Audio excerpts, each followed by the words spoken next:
All right, so today, really quick, we're going to talk about this guy today. This was announced today, and I've been meaning to talk about it all day, but I've been busy with work pretty much up until an hour before I had to stream. This is actually live, but I might cut out this segment later just for a small digestible version of this conversation. But yes, today Analogue announced that they were introducing the Duo, which is a FPGA PC Engine Turbo Duo console.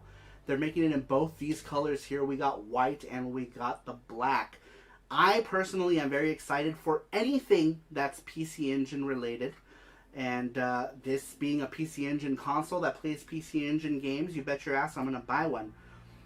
Do I have multiple PC Engines that are completely working and I can play these games already? Sure. I got the Polymega. I got like 7 PC Engines. I have a Laser Active. I've got everything. I got a PC Engine Mini.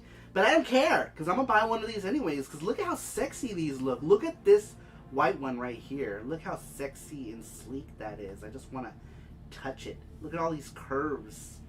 It looks excellent, you guys. And I'm actually really excited about it.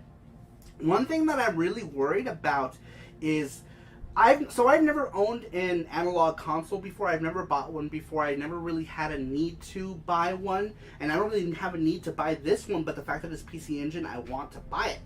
But I've never bought one before, and a lot of the things that I hear on the net is that they're hard to get. I guess like they don't make enough for people to buy. I don't know. I guess they don't like money. But I mean, like, if I was making a product that people wanted, I would definitely want to make enough for people to get, especially for people who might be enthusiasts. I'm a PC Engine enthusiast. I've got almost 400 games in my collection. I'm going to be playing this shit. I'm going to be streaming it. So I would want to be able to get my hands on this. And I would think that Analogue would want to get people like me who are enthusiasts who actually stream this stuff. They would want to be able to make this accessible to those people. So I'm hoping that that's the case, and I'm hoping I'll be able to buy one of these consoles so that I can stream. But looking at the console, it looks really nice. It plays everything. It plays cue cards. It plays CDs. It's got all of the different CD cards built in. The design is very reminiscent of the original Turbo Duo with these grooves and the audio jack on the side. What I do really like about this is the fact that you have all these different controller options now. You can actually use the original controllers as well as wireless controllers. See, it's got this is the 8-bit DUO wireless controller, which I'm not a big fan of these like turbo buttons up here. I really wish that those were switches because on a lot of games I don't use the max turbo. I use the second turbo because with shooters, especially with shmups, some shmups only allow you to shoot so many projectiles on screen at a time. So if you have it on the fastest turbo, you're automatically shooting all of your projectiles at once and leaving huge gaps in between. So that's why I don't enjoy these button type turbos, but we're going off on a tangent. But at least you are able to use original controllers. This looks like it's, I want to say the mini DIN for the PC Engine type. Here's got the analog pocket. I completely missed this. I'm not entirely too excited about this. I'll pick one up if it becomes like available, but apparently pre-orders for this sold out in like 32 seconds or something like that. So I'm not keeping my hopes up. But the console itself looks amazing. Like here are the different, I guess like CG shots or whatever. It looks really good. I'm very excited about it. Of course, it's an FPGA console. People sing Analogue's praises when it comes to these FPGA consoles. I, for the most part, am an Analogue virgin, but I did play, Intrigue Gaming was here. I did play his Mega SG for a bit. That was the only one that I ever played or touched. Here's the front of the unit. Here's something that's interesting. If you look at the card slot of the unit, it looks like it's got a divot here on the top for fatty cards. Fatty cards are like your Super System cards, your arcade cards, I don't have any handy, unfortunately, because that would have been being prepared, and I'm not prepared. But like Street Fighter 2 has like, oh, you know what? I can probably grab Street Fighter 2 really quick to show you. If you look at Street Fighter 2 Champion Edition, this is what I call a fatty card, because it's got like that like extra bit on the top. Usually for cards that had bigger memory than other cards, like normal cue cards, they were more flat. So if you can see right here, it's got that indentation, which would also tell me that you should be able to put EverDrives in here, the EverDrive in here. If it fits, it should work, I would assume.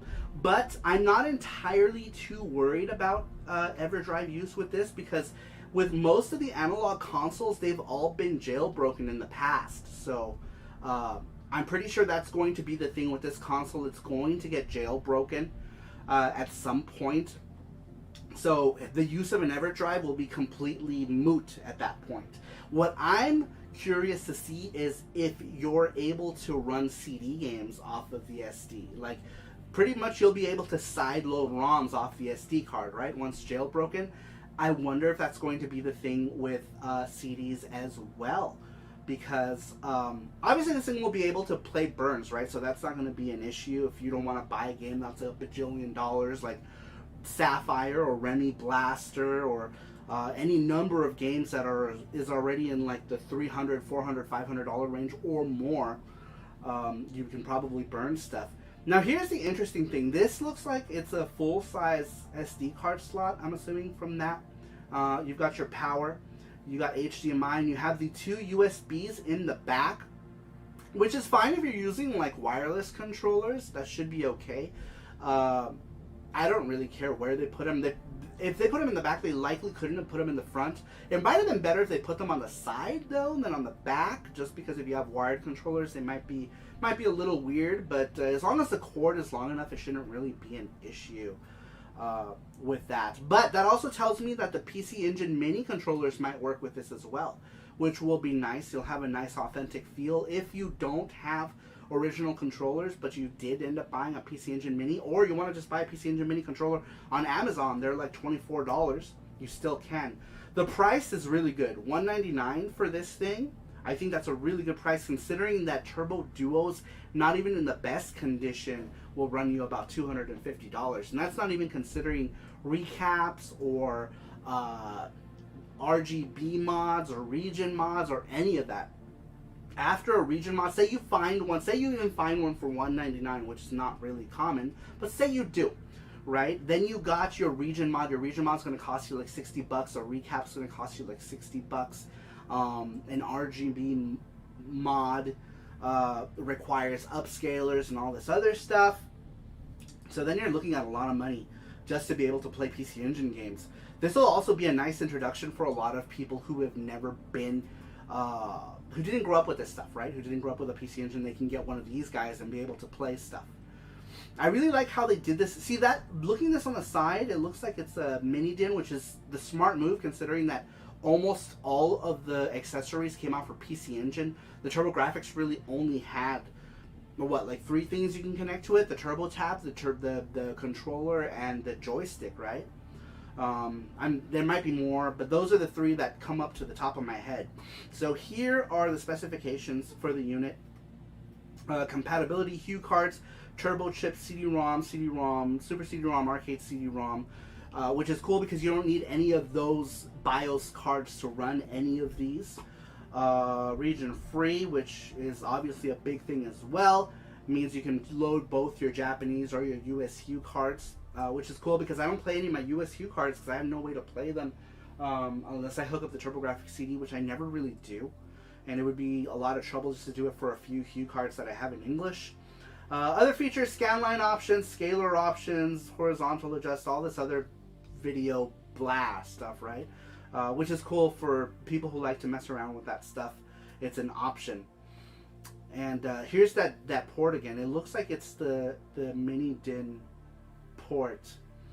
Video, we don't need to go over all this. You can see all this stuff. Audio, blah blah blah. Special features. Original. See, this is interesting. It says original style Hue card turbo chip cartridge slot. and it says original style TurboGrafx 16 controller port. Now, this doesn't look like it's that size. The TurboGrafx CD DIN is a lot bigger than this. I don't think that this is the TurboGrafx. I think this might be a typo on their part. And it would be smarter if they didn't, because if they are actually trying to make this look like a Turbo Duo, the US Turbo Duo did not have the same size pinout for the DIN on the controller that the Turbo Duo did. It actually had a much smaller pinout, which I can show you really quick right here. It looks like that's the size of that current pinout. That's what it looks like right there. So I'm guessing that this is going to be the PC Engine port and not the TurboGrafx port. I'm gonna guess that this is a typo on their part. And if it's not, then they should really reconsider not using that port, because there isn't anything made for it other than three items. You can use 3 different items on that, which is a joystick, the Turbo Tap, and the original Turbo Pad. So not a whole lot. But PC Engine had a ton of accessories and a bunch of third-party controllers by a bunch of different companies, like Hori, and some companies I've never heard of before made some controllers. I bought a couple weird ones while in Japan. So I'm pretty sure that's a mistake on their part. But holy cow, look at this thing, man. It looks really nice. I like how they have this clear window here. It actually very much feels like how the Turbo Duo had that clear window and you can see the CD spinning. I hope that's the case. I don't know if you'll be able to see if that's just there for looks. Hopefully you'll be able to see the disc spinning. It does look like there's another layer of transparency under there. Here's another thing I really like is how far the cards go in. I really like that. I like that because having the cards stick out could be potentially dangerous, right? If you have the system on the floor, you step too close to the console, and you could step on your copy of Koryun or Magical Chase. So, I don't know. I wouldn't feel comfortable with the card hanging out. I really like how this goes almost all the way in with just enough room for the grooves on the cards themselves. Sorry, I'm like burping up stuff. So you'll be able to pull that out hopefully pretty easily. It might have like the grip of death. A lot of these clone consoles have that grip of death. Hopefully that's not the case with this one. Now the only thing that I'm really worried about is being able to get the console itself. You know what I mean? Like, how hard is it going to be to get? Because everybody on Twitter is like, Analog's gonna make like 5 consoles, So hopefully they make plenty. And plenty of both colors. I personally want the white one, only because it's gonna match like the hue cards, and a lot of my accessories for PC Engine are white too. I've got like white Duo, the Duo R controllers, and I don't know. I like white consoles. I would actually get them both if that was a possibility, just to have both colors, especially at that price. But I'm definitely gonna go for the white one if I can get it, just for that PC Engine, that white PC Engine Duo R, Duo RX feel. Even though the grooves here make it more reminiscent of a PC Engine Duo and Turbo Duo, the black unit, which was originally the PC Engine Duo. Man, but I'm excited about this either way. Now, one of the things that I'm really curious about it is that a lot of people are saying that the consoles themselves, the NT had like Turrican or something built in. What is going to be the built-in game in this console? John Riggs was making a joke about it, or I don't know if he was serious or not, but he's like, you should pitch to them FX Unit Yuki for the FPGA console to have it included. I would be all for that if Analogue, I know you're watching. Yeah, they're probably not watching, but if such a thing were possible, I would be totally down for something like that. I wouldn't care. That would be amazeballs. But they might actually, I would think that judging by how they did it with other consoles, maybe they'll take an unfinished PC Engine game and include it, right? Like the one that comes to the top of my head is Marble Madness. Marble Madness was a game that Tengen... There's actually a number of Tengen games that were supposed to come out of the PC Engine that never did. So maybe if Analogue could get their hands on those Tengen games, or one of those Tengen games, Marble Madness might be the one that would be cool to include, or maybe they could include one on the Japanese, on the white one. They can include one game, and they can include one on the other. You know, like the U.S. one can have Marble Madness, and the Japanese one can have some other game. You know, as like the packing game. That would be amazing. But I'm very curious to see what they're gonna do with that.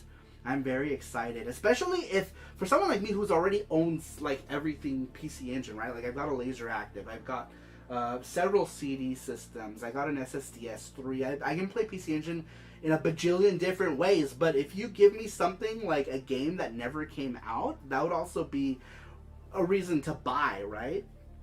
Because now you have this game that was never released or whatever, right? And then they're selling you this console with this included game. I would totally buy it. I would totally be down for it. But I'm very much excited for this. I'm curious as to see what USB controllers will work with it as well. Because you probably have to have a certain driver already written into the console for it to work. I'm assuming. I don't know how the logistics of these things work. I'm assuming that's how it works. The console's going to need some sort of driver to run it. But it looks very premium. I've seen the Mega SG in person. It feels very premium. They're nice and heavy consoles. And I was going to see if I can pull up the other ones, but it doesn't matter. The thing looks freaking amazing, and I want one. And I want, just for looks alone, I want one. But anyhow, those are my thoughts about this Analogue DUO that Analogue's introducing soon in 2021 sometime. Who knows when, but I'm very excited. I totally want to get one. I would totally stream it for sure, just to see how everything runs, you know, just to have like a nice simple setup with it as well. But at this point I'm rambling. I'm gonna go ahead and stop this video here, and then we'll get back to our live. But for now, thanks for everyone who watched this far in this video, and I'll see you all next time. So bye bye.